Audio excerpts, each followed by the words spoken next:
Hare Krishna welcome you all in the class. तो आज की भगवद गीता क्लास में आप सभी वैष्णव का बहुत बहुत स्वागत है। तो ये क्लास शुरू करते हैं। तो हरे कृष्णा, वेलकम यू ऑल पावनी माता जी एंड विष्णु अवतार प्रभु जी भगवद गीता की क्लास में।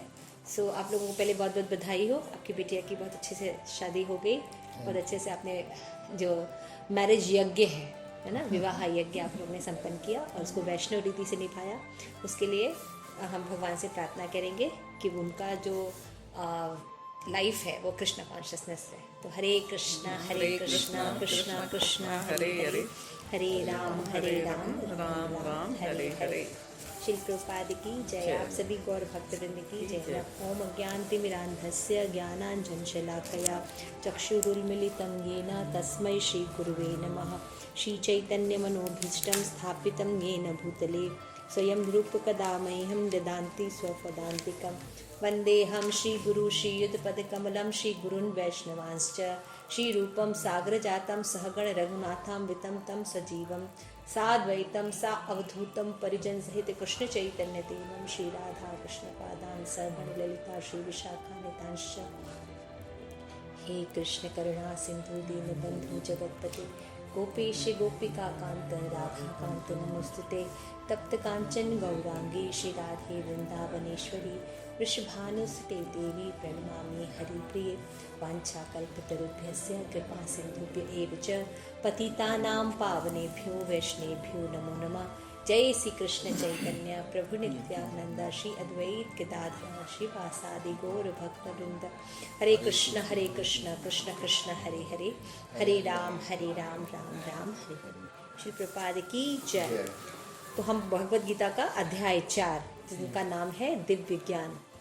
तो हम 7वें श्लोक से शुरू करते हैं। तो 7वां श्लोक है, पढ़ते हैं। यदा यदा हि धर्मस्य ग्लानिर्भवति भारत अभ्युत्थानम् अधर्मस्य तदात्मानं सृजाम्यहम्। हे भरतवंशी, जब भी और जहाँ भी धर्म का पतन होता है और धर्म की प्रधानता होने लगती है तब तक मैं अवतार लेता हूँ। यहाँ पे सृजामी शब्द बहुत महत्वपूर्ण है। सृजामी सृष्टि के अर्थ में नहीं प्रयुक्त हो सकता क्योंकि पिछले श्लोक के अनुसार भगवान के स्वरूप या शरीर की सृष्टि नहीं होती, क्योंकि इनके सारे स्वरूप शाश्वत रूप से विद्यमान रहते हैं।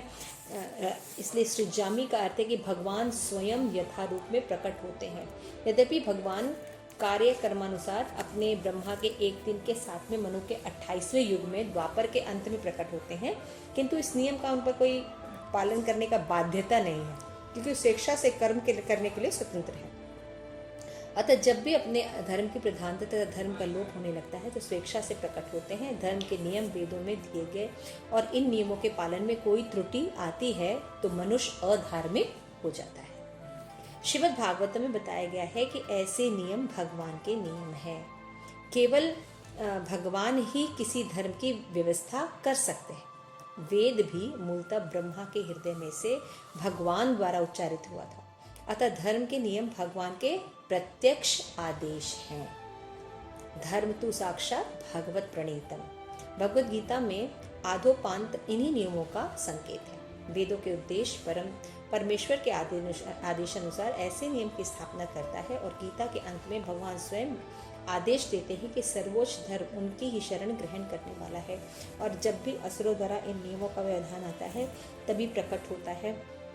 श्रीमद् भागवत पुराण से हम जानते हैं कि बुद्ध के कृष्ण के अवतार हैं जिनका प्रादुर्भाव उस समय हुआ जब भौतिकतावादी का बोलबाला था। भौतिकतावादी लोग वेदों के प्रमाण बनाकर उनकी आड़ में पशु बलि दे रहे थे। यदि वेदों में विशिष्ट कार्यों के लिए पशु बलि का कुछ सीमित तक विधान है, किंतु आश्रित प्रवृत्ति के लोग वैदिक नियम का संदर्भ दे देकर पशु बलि करते थे। मनुष्य बुद्ध इस अनाचार को रोकने के लिए अहिंसा के वैदिक नियमों की स्थापना की। अतः भगवान ने प्रत्येक अवतार का विशेष उद्देश्य होता है। हर अवतार का उद्देश्य होता है और इसका वर्णन शास्त्र में पहले से रहता है। यह तथ्य नहीं कि केवल भारत की धरती पर ही भगवान अवतार लेंगे। वे कहीं भी और किसी भी समय किसी भी काल में प्रकट हो सकते हैं।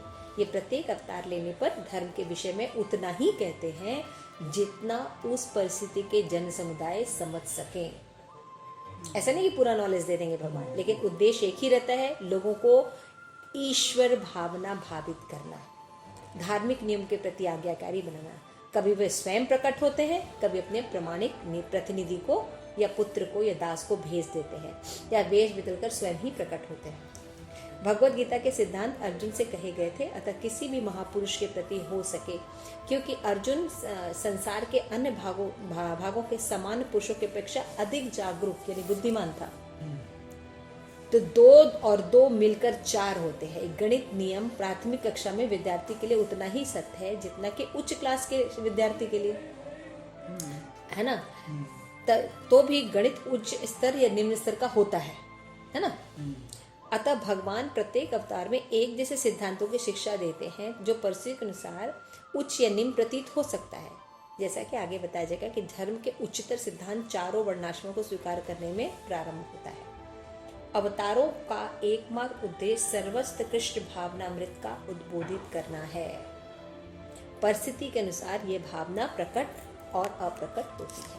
यहाँ पे भगवान जो है बता रहे हैं कि जब जब हे भरतवंशी, क्योंकि अर्जुन जो थे वो भरतवंशी थे, भरत के उनके वंशी थे, तो बताते कि देखो जब जब दुनिया में धर्म का नाश होता है, मैं इस दुनिया में प्रकट होता हूँ। भगवान कब प्रकट होते हैं? जब लोग धर्म का पालन नहीं करते, ज़्यादा अधर्मी हो जाते हैं, तो भगवान क्या है, अवतार लेते हैं। तो यहाँ पे श्रील प्रभुपाद समझा रहे हैं कि पहले आप समझिए कि भगवान जो है ये सृज्यामी शब्द बहुत महत्वपूर्ण है। हम सोचते हैं जैसे हमारा जन्म होता है ऐसे ही भगवान का जन्म होता है ना। नहीं, भगवान का जन्म अवतार होता है। भगवान कर्म के अनुसार नहीं आते, भगवान अपनी इच्छा से आते हैं, है ना। कहीं भी आ सकते हैं, कहीं भी जा सकते हैं, कहीं भी जन्म ले सकते हैं, लेकिन हमें कर्मवश जन्म बाध्य होके लेना पड़ता है। अगर हमारे कर्म है कि हम कुत्ते की योनि में जाएं तो हम कुत्ते की नहीं जाएंगे, जबकि हम नहीं चाहेंगे तब भी जाना पड़ेगा। लेकिन भगवान के लिए ऐसी बाध्यता नहीं है ना। हम मछली की योनि में जाना चाहें तो हमें बाध्य होके जाना पड़ेगा। लेकिन भगवान जब जाते हैं, मत्स्य अवतार धारण करते हैं, तब भी वो मत्स्य अवतार नॉर्मल मछली की तरह नहीं रहते हैं। जन्म तो हमारा होता है ना। माता पिता के गर्भ से हम आते हैं, एक संस्कार होता है, पीड़ा होती है। लेकिन भगवान के किसी भी, जैसे राम जी का जब अवतार हुआ था, क्या बोले, भय प्रगट कृपाला दीन दयाला, है ना, कौशल्या हितकारी। कहीं भी लिखा है कि प्रसव पीड़ा हुई और फिर उसके बाद इतना लेबर पेन के बाद भगवान प्रकट हुए, नहीं। भगवान बस आत्मा से गर्भ में जाते हैं, गर्भ से फिर प्रकट हो जाते हैं। जब प्रकट हुए तो भगवान पूरे अपना वेश धारण किए हुए थे, है ना, शंख चक्र गदा पद्म धारण किए। ऐसे कोई बच्चा पैदा होता है, देखा आपने?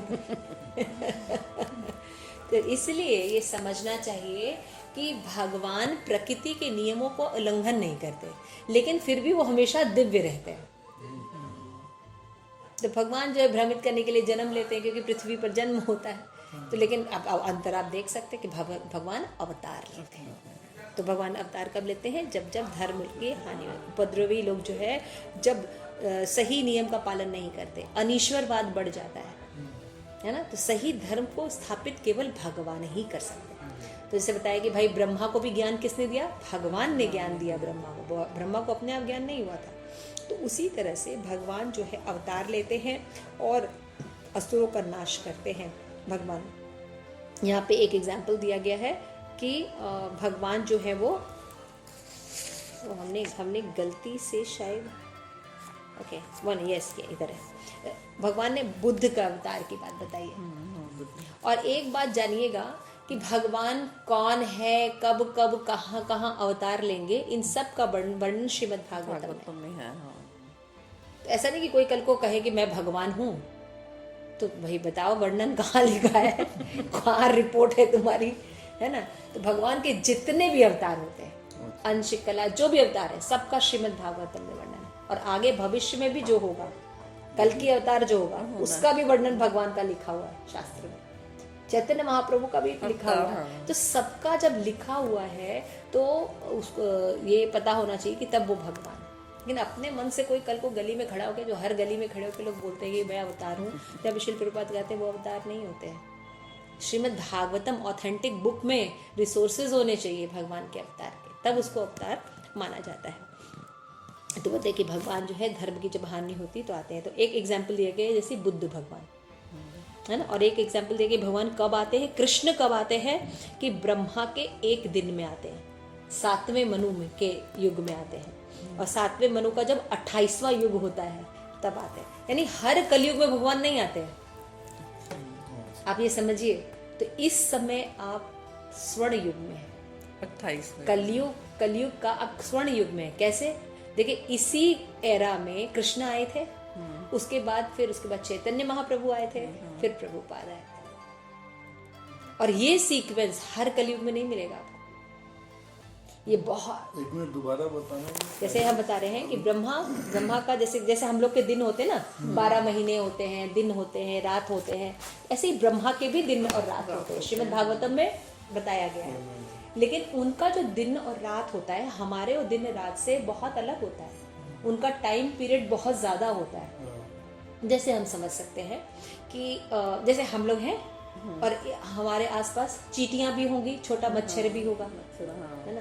तो एक मच्छर की आयु जितनी एक दिन होती है, उसी में वो पैदा होता है, बड़ा होता है, उसी में वो बच्चे पैदा करता है, उसमें सब कुछ करता है। तो वो मच्छर सोच सकता है कि ये मनुष्यों की 100 वर्ष की आयु होती है, उसके लिए तो बहुत बड़ी बात है ना। तो उसी तरह हमारा और ब्रह्मा का होता है, हम भी सोचते हैं है ना। तो हम सोचते हैं ब्रह्मा इतने 1000 साल तक जीवित रहते हैं। ब्रह्मा का आयु, हाँ, एक ब्रह्मा की आयु कैसे होती है भाई कि जो 14 मनु होते हैं वो जब पूरे हो जाते हैं उसके बाद ब्रह्मा चेंज होते हैं। और एक मनु का आयु कितना होता है, कितने दिन तक वो राज्य करते हैं भैया, 1000 बार जब 4 युग जाता है ना, ऐसा 72 बार होता है। अच्छा, तो उतने ईयर्स ब्रह्मा के होते हैं एक मनु का, और ऐसे 14 मनु आते हैं। समझ में आ रहा है? तो इतने लंबे दिन होते हैं और फिर इतनी लंबी रात भी होती है। समझ में आया? तो ब्रह्मा का जब 8वें मनु है, जैसे इस समय सॉरी यहाँ पे लिखा है ना, देखिए 7वें मनु, अच्छा 7th मनु है, व्यवस्थ मनु। इस समय हमारे जो मनु हैं वो कौन है, व्यवस्थ मनु, है ना। तो उनका 71 बार साइकिल चलेगा ना, 71 बार, तो वो 28 चल रहा है वो। अच्छा, समझ में आ रहा है, वो 28 चल रहा है। तो ब्रह्मा जो है वो उनका दिन ये है, ठीक है ना, समझ गए। तो 28वें दिन के जब द्वापर आता है, तो द्वापर के अंत में और कलयुग शुरू होने वाला था, तब कृष्ण का जन्म। अब आप सोचिए आप कितनी रेयर अपॉर्चुनिटी में है, और अभी भी आप भगवत भक्ति नहीं करेंगे तो ये रेयर अपॉर्चुनिटी निकल जाएगी। क्योंकि अभी हम कहाँ हैं, हम कलयुग के स्वर्ण युग में जी रहे हैं। यहाँ आप धर्म कर सकते हैं, अभी कुछ दिनों में ऐसी हालत हो जाएगी कि आप माला नहीं कर सकेंगे, मार दिए जाएंगे। सब वर्णन है कलयुग में। जब सनातन धर्म नष्ट होने लगेगा तो होगा क्या, कलयुग का खुला नंगा नाच होगा। अभी बांग्लादेश में हम देख रहे हैं ये सब हो रहा है, घर जला दिए जा रहे हैं, ये दूर देख रहे हैं ना, कश्मीर में देख रहे हैं ना। हाँ, अभी पूरी दुनिया में ये राज हो जाएगा, है ना। सनातन धर्म बिल्कुल खत्म हो जाएगा। फिर क्या होगा, तो आप माला नहीं कर सकते, आप तिलक नहीं लगा सकते, आप व्रत, ऐसे दिन देखने पड़ेंगे आपको, है ना। जैसे कि पहले हिरण्यकश्यपु था, कोई नहीं यज्ञ करेगा, कोई नहीं सर भगवान की विष्णु की पूजा के, सब मेरी करेंगे। तो देवी देवता तक चुप होके बैठ जाते हैं। तो वो दिन आते हैं, तो वो दिन आएंगे तब भगवान कल्कि का अवतार लेंगे और धर्म की स्थापना करने के लिए जितने लोग रहेंगे सबका मर्डर कर देंगे, क्योंकि सारी जनता अधार्मिक हो चुकी होगी। मुझे तो लगता है अभी ले लेना चाहिए, मुझे कोई जनता में कोई धर्म दिखाई नहीं दे रहा है। आप देखिए घर घर में 4 नियम का कोई पालन नहीं पालन किसका पता भी किसी नहीं है, को पता भी नहीं है, किसी के मुंह से निकलता ही नहीं, कृष्ण का महामंत्र निकलता ही नहीं, पता ही नहीं है। इतना बीमारी आता है, इतना बिमो होता है, लेकिन वही जीवन जीते रहते हैं, फिर वही रूटीन जीते रहते हैं, है ना। कोई चेंजेस नहीं कि इतना हमें क्यों कष्ट मिल रहा है, हम क्यों नहीं सीख रहे हैं, प्रकृति हमें सिखा रही है, शास्त्र सिखा रहे हैं, लोग बता रहे हैं, लेकिन नहीं, हम नहीं सीखते। हम वही इंद्रिय तृप्ति में, वही अपने सारे अधार्मिक कृत्यों में लगे रहते हैं, है ना। तो क्या होगा, हम तो कह रहे हैं भगवान अभी प्रकट हो जाए ज़्यादा बढ़िया है। लेकिन ठीक है, भगवान जब प्रकट होंगे तो होंगे। तो भगवान ने बताया कि मैं प्रकट कब होता हूँ, जब धर्म की स्थापना करनी पड़ती है। यदा यदा ही धर्मस्य ग्लानिर होने पर मैं प्रकट हूँ। फिर भगवान ने ये बता दिया कब प्रकट होते हैं कृष्ण। हाँ, 7वें मनु के 28वें युग में, द्वापर के, है ना, भगवान प्रकट होते हैं। तो इसीलिए मैं कह रही थी कि बहुत रेयर है, कुछ नहीं, कल पर मत छोड़ो भक्ति, अभी ही भक्ति करो और दोबारा इन जन्म मृत्यु के चक्र में आने की जरूरत नहीं। अपने घर भगवत धाम जाओ, जहाँ आनंद ही आनंद है, जहाँ आनंद ही आनंद है, वो हमारा घर है ना। तो जब हम कैसे कर सकते हैं, चैतन्य महाप्रभु ने बिल्कुल सरल रास्ता बताया कि हरे कृष्णा कृष्ण कृष्ण हरे हरे, हरे राम राम राम हरे हरे। इस मंत्र का जाप करेंगे और अपने आप हम ठीक हो, सब कुछ निकाल सकते हैं। तो भगवान जब अवतार लिए तो भाई उनको फिर से धर्म की स्थापना करनी चाहिए। तो धर्म रिसीव करने वाला भी तो होना चाहिए। पता ना, हम धर्म की स्थापना कर रहे हैं, अगला व्यक्ति सो रहा है या समझ ही नहीं पा रहा है, तो धर्म की स्थापना कैसे हो? तो पवित्र व्यक्ति होना चाहिए। तो उस समय केवल अर्जुन ऐसे व्यक्ति थे जो सबसे ज़्यादा भगवान के भक्त थे और प्रिय थे, जो इस ज्ञान को ले सकते थे, है ना। तो भगवान ने उनको चुना भगवद गीता का ज्ञान देने के, है ना। तो क्या ऑथेंटिसिटी सी थी अर्जुन की। देखिए, अर्जुन जब स्वर्ग गए थे, है ना, तो वहाँ पे जो अप्सरा थी वो उनसे मुग्ध हो गई और उनसे कहा कि नहीं, मुझे आपसे विवाह करना है। तो उन्होंने कहा था कि मैं आपसे विवाह नहीं कर सकता, आप मेरे माता तुल्य हैं।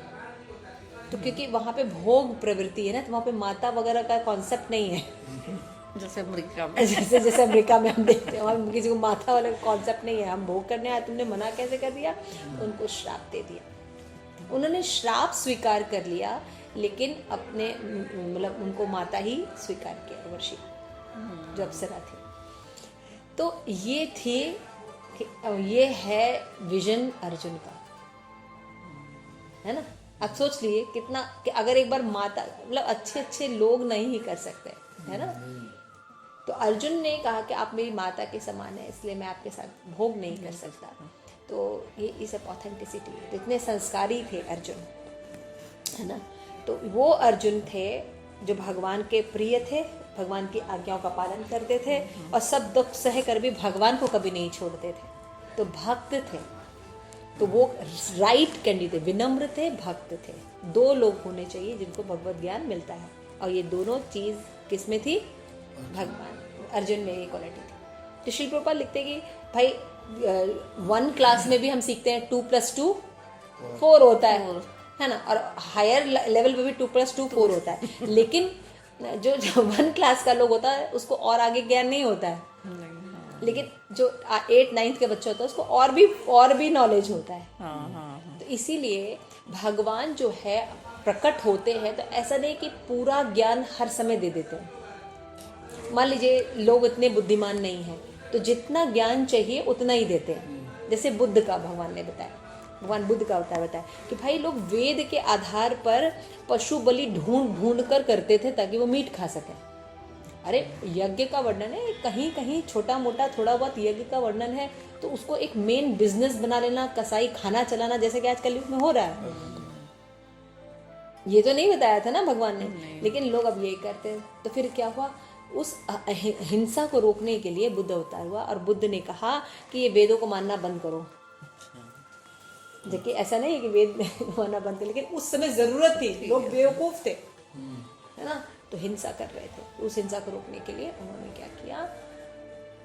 बुद्ध का अवतार लेके अहिंसा का सिद्धांत इस्टेब्लिश किया कि हम, अब देखो हमारी उंगली कटती तुम्हें दर्द होता है, आप किसी को मार रहे हो तो कष्ट नहीं होता है।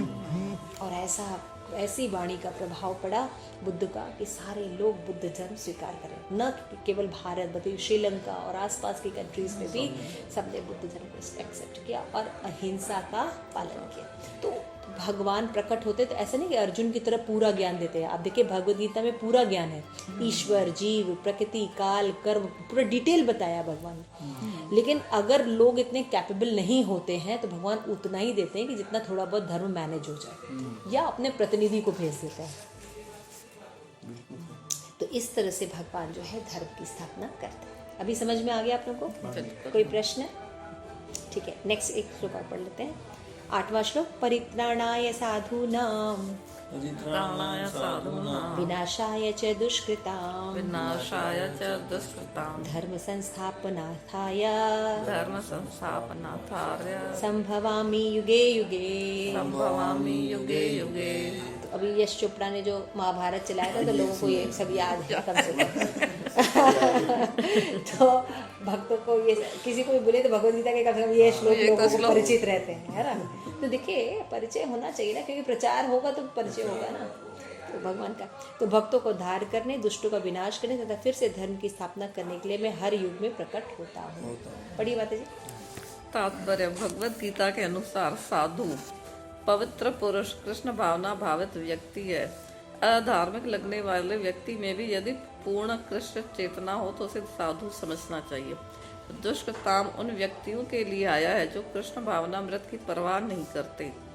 ऐसे दुष्कृताम या उपद्रवी, मूर्ख तथा अधम व्यक्ति कहलाते हैं, भले ही वे सांसारिक शिक्षा से विभूषित क्यों न हो। इसके विपरीत यदि कोई 100% कृष्ण भावनामृत में लगा रहता है तो वह विद्वान या सुसंस्कृत ना भी हो, फिर भी वह साधु माना जाता है। जहाँ तक अनिश्वरवादियों का प्रश्न है, भगवान के लिए आवश्यक नहीं कि वे इनके विनाश के लिए उस रूप में अवतरित हो जिस रूप में वे रावण तथा कंस का वध करने के लिए हुए थे। भगवान के ऐसे अनेक अनुचर हैं जो असुरों का संहार करने में सक्षम है, किंतु भगवान तो अपने उन निष्काम भक्तों को तुष्ट करने के लिए विशेष रूप से अवतार लेते हैं जो असुरों द्वारा निरंतर तंग किए जाते हैं। असुर भक्तों को तंग करता है, भले ही वह उसका सगा संबंधी क्यों न हो। यद्यपि प्रहलाद महाराज हिरण्यकश्यप के पुत्र थे, किंतु तो भी वे अपने पिता द्वारा उत्पीड़ित थे। उसी प्रकार कृष्ण की माता देवकी यद्यपि कंस की बहन थी, किंतु उन्हें तथा उनके पति वसुदेव को इसलिए दंडित किया गया था क्योंकि उनसे कृष्ण को जन्म लेना था। अतः भगवान कृष्ण मुख्यतः देवकी को उद्धार करने के प्रकट हुए थे, कंस को मारने के लिए नहीं, किंतु ये दोनों कार्य एक साथ संपन्न हो गए। अतः यह कहा जाता है कि भगवान भक्त का उद्धार करने तथा दुष्ट असुरों का संहार करने के लिए विभिन्न अवतार लेते हैं। कृष्ण दास कविराज कृष्ण चैतन्य चरित्रामृत के निम्नलिखित श्लोकों मध्य 20:2-63 से 2:64 के अवतार के सिद्धांतों का सारांश प्रकट होता है। सृष्टि हेतु एई मूर्ति प्रपंचे अवतरे से ईश्वर मूर्ति अवतार नाम धरे मायातीत परम व्योमे संवार अवस्थान विश्वे अवतरी धरे अवतार नाम। अवतार अथवा ईश्वर का अवतार भगवत धाम से भौतिक प्राकट्य हेतु होता है। ईश्वर का वह विशिष्ट रूप जो इस प्रकार अवतरित होता है अवतार कहलाता है। ऐसे अवतार भगवत धाम में स्थित रहते हैं। जब वे भौतिक सृष्टि में उतरते हैं तो उन्हें अवतार कहा जाता है। प्रभु जी पढ़ लीजिए।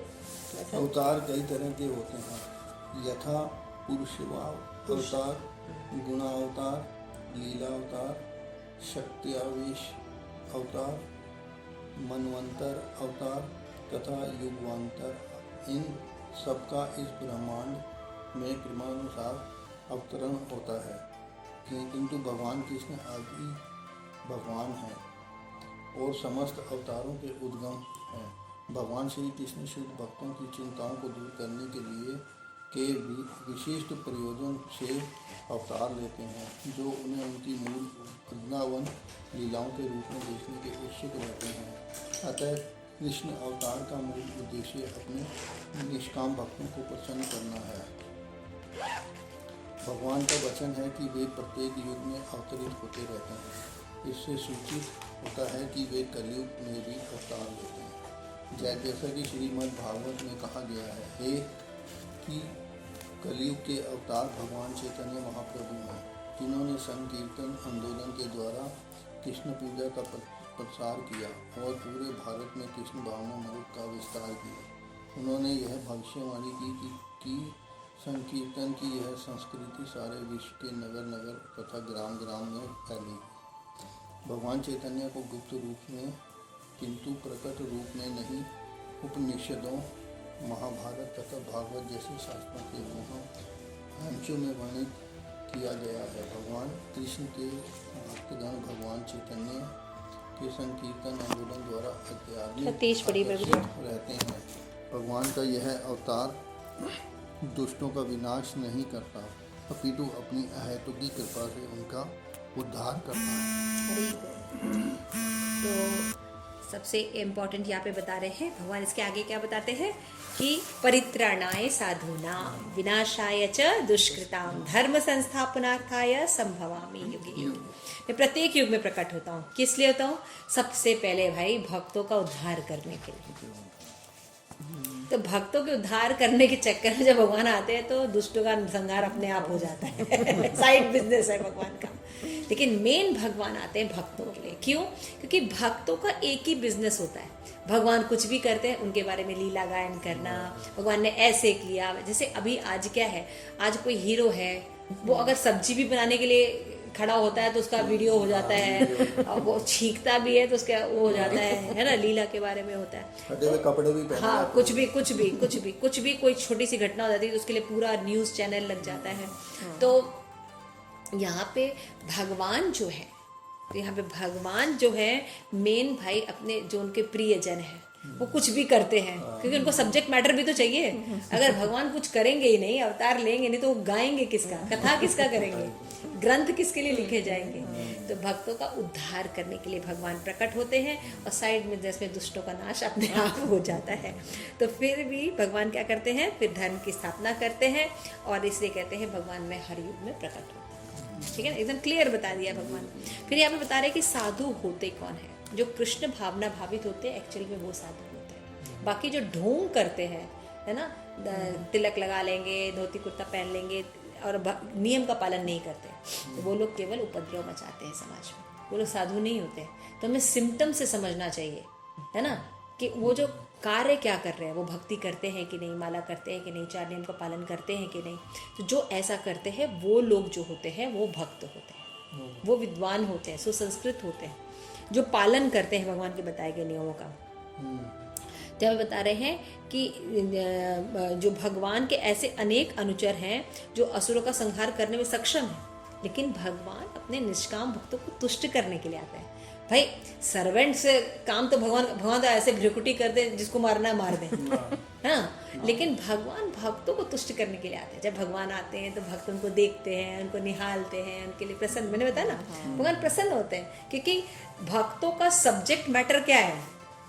भगवान भगवान है। तो भगवान जब लीलाएं अलग अलग करते हैं, अलग अलग कॉन्सेप्ट करते हैं, तो भक्त जो है वो बहुत प्रसन्न होते हैं। तो भगवान उनको प्रसन्न करने के लिए अवतार एक्चुअल में लेते हैं, है ना। तो यहाँ पे भगवान होता है कि भाई कंस को मारना है तो मतलब ठीक है, लेकिन मेन भगवान जो यशोदा देवकी इनको प्लेजर देने के लिए आए थे, है ना।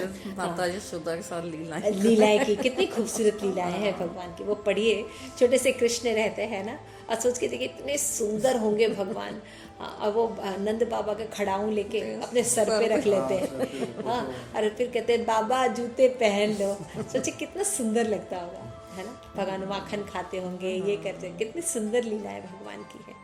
तो उसी में रमण करते हैं भक्त, है ना। तो यहाँ पे बताते हैं कि अवतार का मतलब क्या होता है? अवतरण करना। जैसे कि हम सोचते हैं कि जैसे हमारा जन्म होता है वैसे भगवान का नहीं, भगवान जो है अवतरित होते हैं, आध्यात्मिक जगत से इस जगत में अवतरित होते हैं धर्म की स्थापना करने के लिए।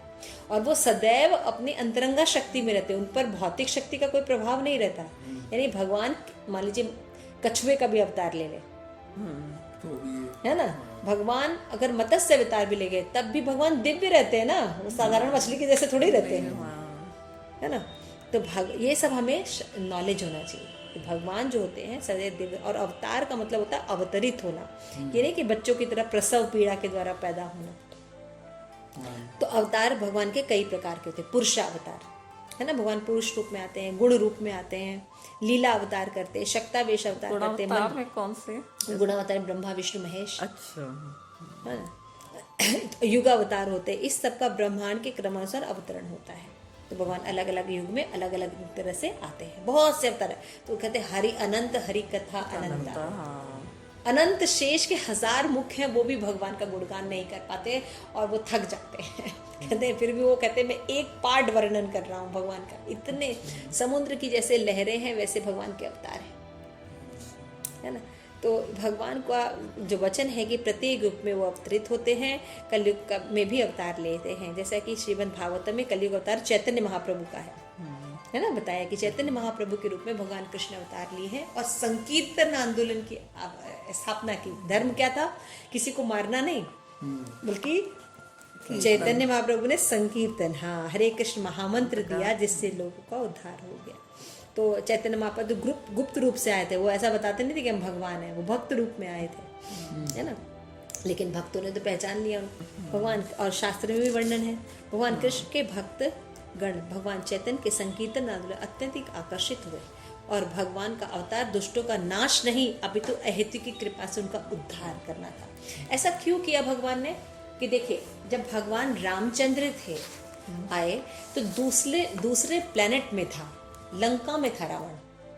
अच्छा, हाँ। भगवान इधर थे लेकिन दूसरे प्लेनेट में, यानी लंका सेकंड देश में था। लेकिन उसके बाद जब भगवान कृष्ण आए तो क्या हुआ? अपने सगे संबंधियों में राम मतलब अधर्म आ गया, आपस में तब भी निपटा जा सकता है ना।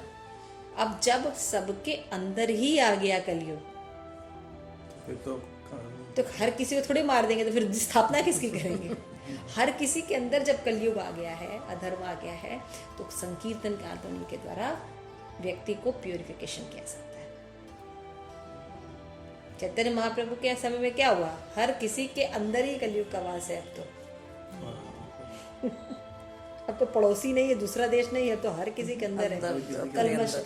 तो क्या करेंगे? तो भगवान ने इसीलिए हरि नाम जपा। और आज देखिए श्रील प्रभुपाद के अथक प्रयासों से, श्रील प्रभुपाद के जो शिष्यों के प्रयासों से, वर्तमान शिष्यों के प्रयासों से ये सनातन धर्म इस्कॉन के रूप में स्थापित है। और आज करोड़ों लोग, एक दो लोग नहीं, पाकिस्तान से लेके अरब कंट्री से लेके ऑस्ट्रेलिया, अमेरिका से लेके दुनिया का कोई देश नहीं छूटा जहां प्रभुपाद के द्वारा स्थापित ये ग्रंथ लोग पढ़ नहीं रहे हैं और एक्सेप्ट कर रहे हैं हरे कृष्ण महामंत्र। इस कल्चर को एक्सेप्ट कर रहे हैं क्योंकि ये उनको रियल में सुख प्रदान कर रहा है। तो भगवान ने अपने बारे में ये बताया कि इसलिए वो जन्म लेते हैं और उनके जन्म का पर्पस क्या होता है।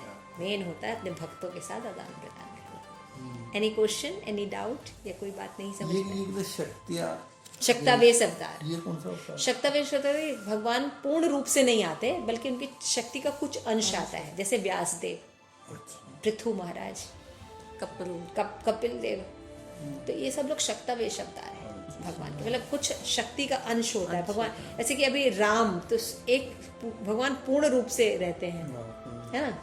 नरसिंह तो ये कृष्ण ही है, चैतन्य महाप्रभु ये कृष्ण ही है, लेकिन फिर भगवान अंश के रूप में आते हैं। जैसे बलराम, हाँ, ऐसे ऐसे आते हैं ना, फिर अंश के अंश आते हैं, ऐसे करके खंडन होता है।